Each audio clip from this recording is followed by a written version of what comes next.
Central presents Adele Givens.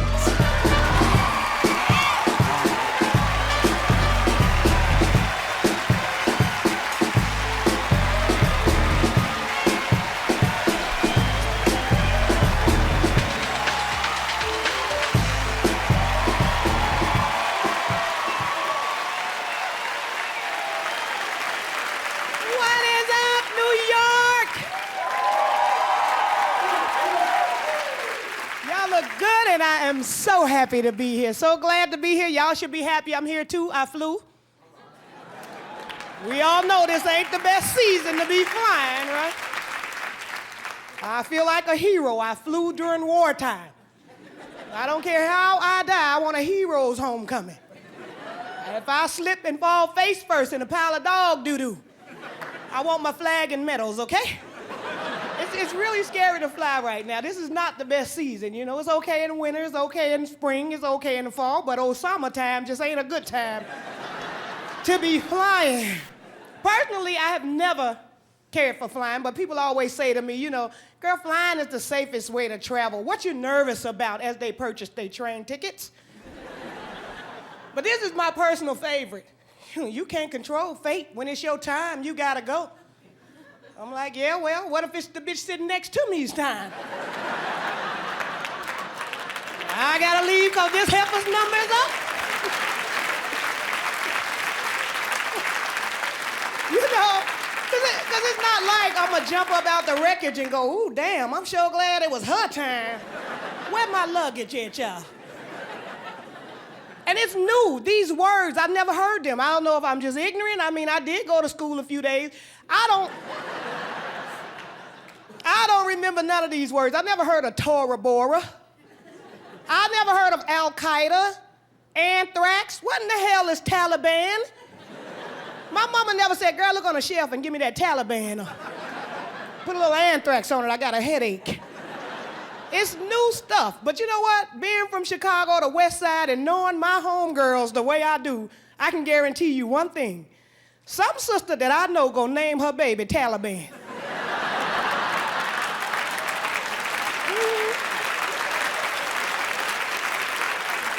You know it's gonna happen. You know one day you're gonna be at the family reunion because she's gonna be a relative. And you're gonna be like, ooh, Riri, that baby so cute. What's his name? Taliban. We just call him Ban Ban. But I don't want to dwell on the war because it's such a, you know, it's such a touchy subject right now. But before I stop talking about it, I do have a legitimate question. One legitimate question that I've been asking everybody, nobody has the answer. What the hell happened to the emergency broadcast system on September 11th?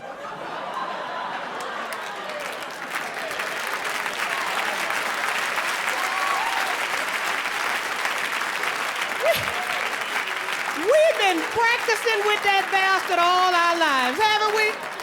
You let him interrupt all your program and you said, okay, what the hell? What's the odds? I probably won't need his ass, but I'm gonna listen to the plan anyway. You can recite it. This is a test of the emergency broadcast system. This is only a test. For the next 60 seconds, this station will conduct a test. Then he violated your ass with all these noises and you listened. You didn't even leave for a sandwich or nothing. Because you didn't know you might need the information one day. Well, I don't know about y'all ass, but I think 911 was that damn day. And you didn't hear from him. I'm like, wait a minute, it's the same guy. Even after the commercial, after the test, you listened.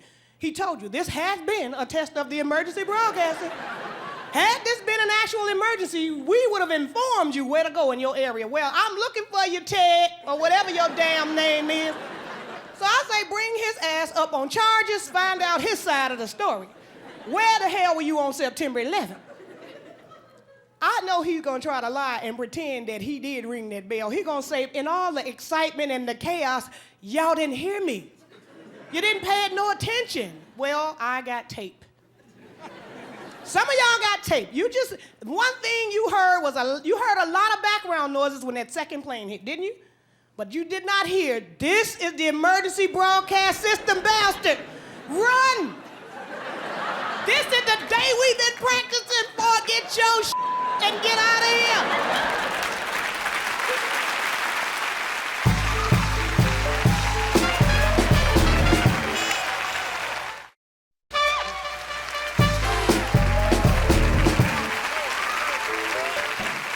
look, y'all? Do I look okay? Look like a lady?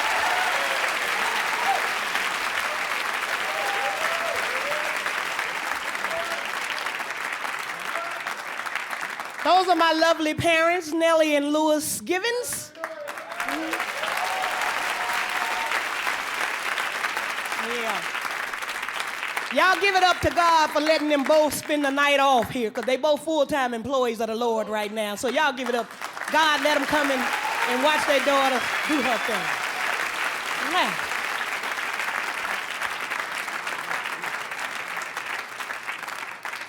I want to share a little information with the ladies, because a couple of them complimented me on my outfit today. And I just want to say it's not designer. I don't do the designer thing. I don't do that. Too much money for just somebody's name and my label. It just don't feel right to me. I think I got a thing they call common sense, and you know, it's kind of contagious, so I figured tonight I'll just explain a couple of things. That, like this, you know, people talking about bling bling. See, there's $23. Bling bling like a mug, ain't it? But don't hug me, I'll snag your mama with this bad boy, I'm telling you. But I look good, and that's what's important. I don't like to buy designer clothes because the sales girls act too snotty, don't they, ladies? Don't, when you go in those stores, these bitches act like they better than you. Well, I'm the wrong one to act like that with. Many, many times I've informed them what their damn job was. You know, I go in there and she looking at me all snotty, and I explain to her, hey, you sell stuff, okay? It's your job to price stuff for me, all right? Okay, I know I ain't buying nothing. And you know I ain't buying nothing. But I want to know how much the I ain't buying cost.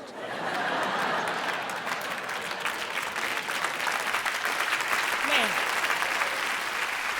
And ladies, this got to be the worst. Designer purse. What kind of crap is that? It's a bag. That's all it... Use your common sense. It's a bag. And you wouldn't even have it if you didn't have to carry things out of the house that was necessary to take out when you leave. Am I right? They tell you the purse is $700. What you got in there?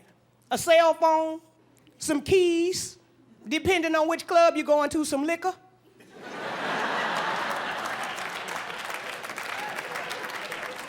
And that say a whole lot about you. You got a $700 purse and you're gonna sneak a half pint into the club in it.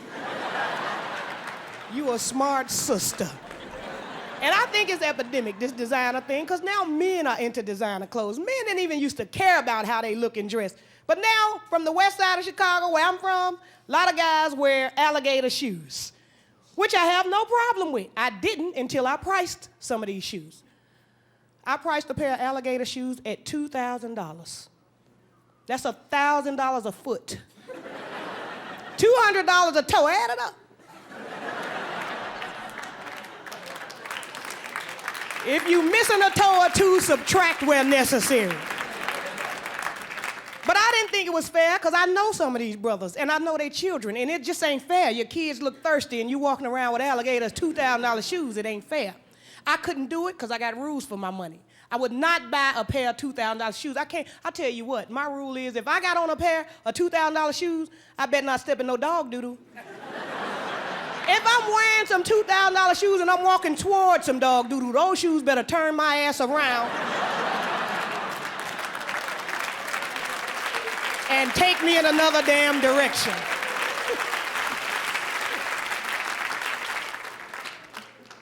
And I found out since I've been in entertainment, the more money you make, the more they waste.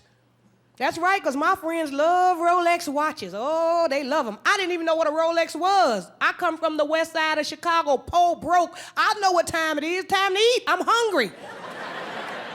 I'm trying not to think about the time. We broke around here. My friend come showing me his watch. He said, look at this watch. I said, oh, that's so cute. He said, cute? What you mean cute? You know how much this damn watch costs? I was like, no, I can't say as I do. He said, $16,000.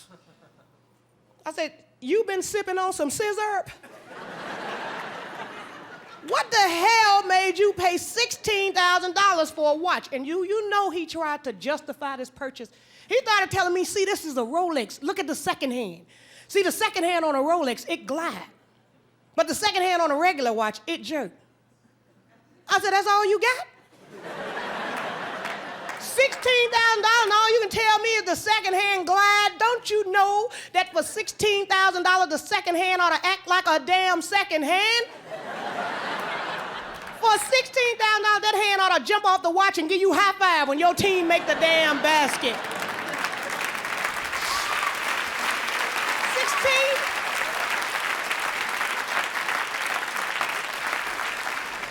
For $16,000, if your woman mad at you and you think it's gonna be a hard night, that second hand should jump off, grab the lotion, and tell you you're gonna be all right tonight for $16,000.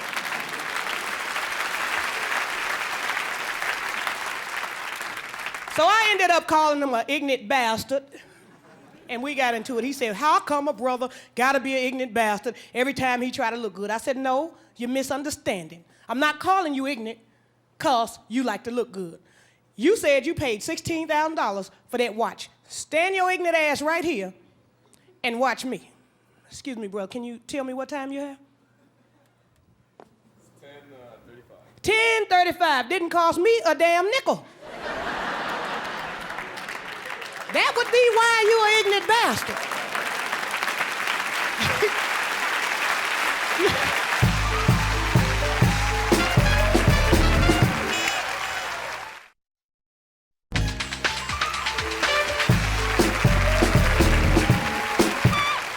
Nowadays, you can't let your kids watch TV. You don't know what's happening. A breast might pop out, somebody might lick somebody. It's like, hey, y'all turn off that damn Disney Channel. Up in here. You know, I see the problem with the kids. You know, back in the day, they used to say it takes a village to raise a child. Nowadays, apparently, it takes a talk show. That's the problem. If I see one more topic like help, my teen is out of control, I'm gonna shake the hell out of somebody. Why in the hell are you on a talk show because your teen is out of control? Now, don't get me wrong, I'm not gonna front up here. I didn't have a lot of money, so if I got an opportunity to get a free vacation, go to New York or LA, you know, free ticket, and all I gotta do is get on TV and, you know, talk about my issues, I would do it. But you can believe the topics of the talk shows would not be help. My teen is out of control if it was me. No, I think they'd be like, help! My teen is embedded in the concrete and I can't get his ass back out. Or help! I just knocked my teen's teeth out and we don't have a dental plan.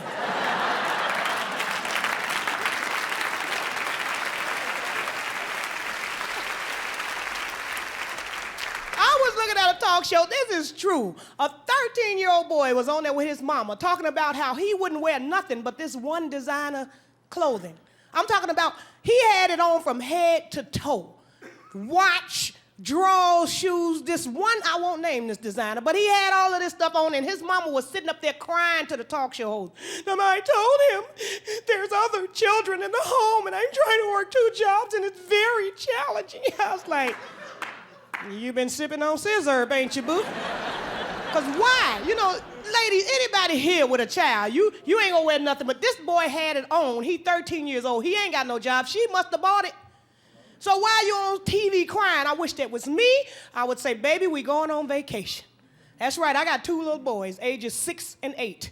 And they could very well grow up and say they not wearing nothing but designer clothes. And that's like, okay, cool, we gonna get a vacation. We going to a talk show. And I'd be sitting on TV happy because I'm on vacation with the talk show host who probably have on a designer outfit of her own. And I'd be sitting up there with a regular outfit of mine on. And my 13-year-old son be sitting on national TV buck naked. Because don't we sacrifice everything for our kids, ladies? When your kids come into your home, life as you knew it changed. You can't even have sex anytime you wanted to no more, can you? Girl, I used to go in my kitchen and get a sex sandwich anytime I felt like it. These little bastards done put me on a diet and I ain't having it. Because every time you get ready, it's like, wait a minute.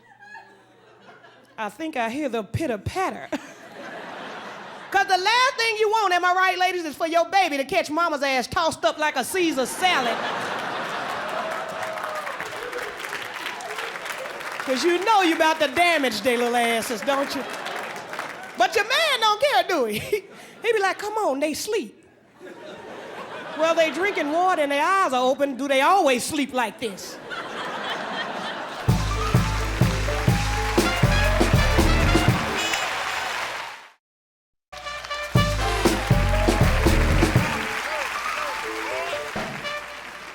And you know, we all got some dysfunction in our family. A lot of times you don't want to talk about it because it frustrates you, but we all come from some dysfunctional background in one fashion or another. And I found out that you can't always approach your relatives with whatever it is they frustrated you with, because you'll screw up a relationship. You know, sometimes you just want to say something that you know is going to mess up your relationship for life with this person. So that's why I find poetry to be a great outlet. I love Russell Simmons' Def Poetry Jam. I do. I love it. I love it. Poetry used to have this image of being so nice and so serene, but this is a great way to let your frustrations out. Tell your family members of choice that they inspired you and just talk about their ass in a poem. I'm gonna do a little piece for y'all right now. I like to call this one, It Ain't That Damn Cute, Riri. Now, I ain't got no relative named Riri, but it don't matter what her name is. Everybody got this relative. Could be Shaquanda, Sally, Mary, whatever. She Riri. You'll know when I finish doing this piece. Ain't it funny how people act funny when they owe you money? What's up with that? It's funny how they get mad when you ask for your cash. Has something like this ever happened to you? Hey, what's up, dog? Ain't your bill overdue? Well, I'll be damned. I'm gonna pay you. Can I finish doing what I gotta do? I'll let you know when I get through. You act like I'm gonna leave town with them few dollars. I'll holler when I get my check. Now step your ass back and let me place my bet. Damn. What's up with that? It's almost like they got another personality. And when they need a loan, that's the one that you see. The person that's humble and nice and sweet. They act real helpful and normal and friendly. But see, that's before they say, can I or lend me. Sometimes it's not a loan, just a con or a play, trying to see what they can get out you that day. It's funny how they can manufacture sorrow, bringing it to you and asking you to borrow, promising to pay you back tomorrow, knowing all the time that they just lying and you pissed because they keep buying brand new while they keep crying broke to you, provoking you to choke and fantasize to smoke this mother. What's up with that?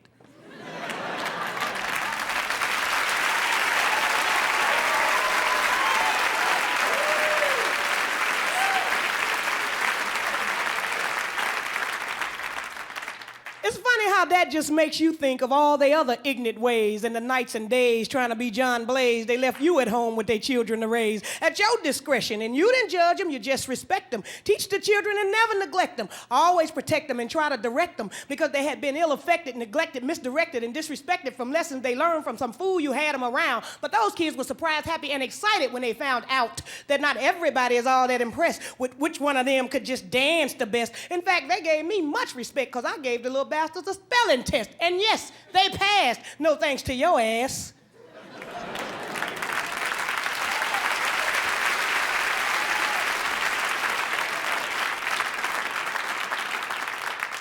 It ain't no doubt about it. The children are intelligent. The fact that you's an ignorant mother is irrelevant. It's evident to me that your dumb ass don't even know that you could be raising a CEO or the president of his own corporation. All a child needs is a strong education and somebody he can have a supportive relationship with. Dipshit. So get with the program, Broham. I sure am glad to know the bull you pulled on me wasn't personal and that you try to beat out everybody you know. You spent your whole check on your hair and it's curly like a poodle, but your kids ain't got nothing to eat but 10-cent ramen noodles. Don't pucker up your lips like you got something to say, because I feel just like Jill and you're getting in my way. But you know what? You got that little money. I ain't gonna even be stressed. In fact, I appreciate you letting me get all this off my chest, because I know how rough it is when your life is a mess. Seems no matter how hard you try, you just can't do your best. What you need to do is get on your knees and confess. In fact, I'm gonna pray every day that you and yours stay blessed. And I sincerely hope the next time I come around, you and your kids are kicking it about adjectives, verbs, and nouns, and not trying to back that thing up, but trying to write that thing down, because it ain't that damn cute, Riri.